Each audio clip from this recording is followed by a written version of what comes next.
Dans cette vidéo, qui est un extrait du premier module de la série Référencement WordPress, je vous présente les 8 principales extensions à installer sur votre site. C'est parti. Je vous explique succinctement le rôle de chacun d'eux. Premièrement, on a un plugin, je ne vais pas le prononcer, qui permet de rediriger toutes les erreurs 404 directement à la page accueil du site. Je vais vous montrer ce que ça donne. Par exemple, si je fais bertrandgrondin.fr/ une page qui n'existe pas, donc là je tape au hasard des trucs, et que je tape entrée, là il me va ne pas trouver la page et donc rediriger ma requête vers la page accueil. Donc comme ça vous évite d'avoir des pages 404 qui traînent sur votre site et qui peut vous faire perdre des points auprès de Google.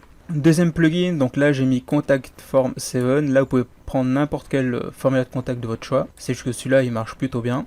Donc c'est juste un petit formulaire qui permet aux gens de vous contacter depuis votre site sans indiquer votre adresse email, donc ça ressemble à ça. Ensuite, on a le plugin de Google Analytics qui permet d'insérer le code de suivi de votre compte Analytics avec votre site WordPress. Donc là, moi, je l'ai désactivé parce que dans mon thème Enfold, il y a une partie spécifique qui permet de rentrer le code directement dans le thème. Mais si vous n'avez pas la même fonctionnalité que moi, vous pouvez ici venir activer le plugin. Ensuite, on a Item Security qui permet de dissimuler votre accès WordPress et de bloquer des adresses IP qui essaient de forcer en fait l'accès à votre site. Ensuite, on a Loganizer qui permet d'uniquement bloquer les adresses IP comme un peu ici Item Security. Donc là, vous pouvez, moi j'ai mis les deux, mais vous pouvez prendre uniquement soit Item Security ou soit Loganizer, sauf que sur Loganizer, vous ne pouvez pas dissimuler votre accès WordPress. Ensuite, on a ThemeCheck qui permet de simplement venir vérifier en allant dans Apparence, ThemeCheck, qui permet de vérifier que votre thème il soit authentique et qui ne contient pas d'erreurs de code qui pourraient donner l'accès aux pirates. Ensuite, on a Verify Google Webmaster Tools, qui est un plugin en fait qui permet de lier la Search Console, anciennement appelée Google Webmaster Tools. Donc ça lie la Search Console à votre site, ce qui va vous donner des infos utiles par rapport à ce que Google pense de votre site avec les sitemaps, la façon dont ça apparaît dans le résultat, si vous avez des duplications de balises, etc. Ensuite, on a WP Fastest Cache. Donc là, j'ai désactivé volontairement, mais je vais le réactiver dans un instant. Vous pouvez le laisser activer directement et ça va juste permettre au site de créer son cache afin d'augmenter la vitesse de chargement du site, entre autres.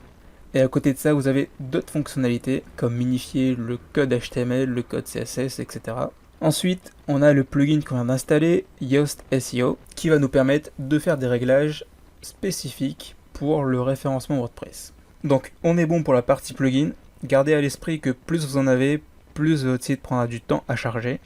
J'aime bien être aux alentours de 8 à 10 plugins.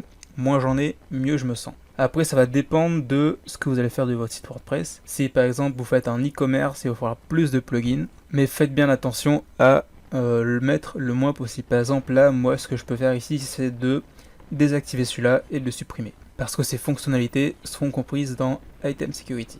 Donc voilà pour les 8 principales extensions ou 8 principaux plugins, ça dépend comment vous l'appelez, que j'installe sur tous mes sites WordPress.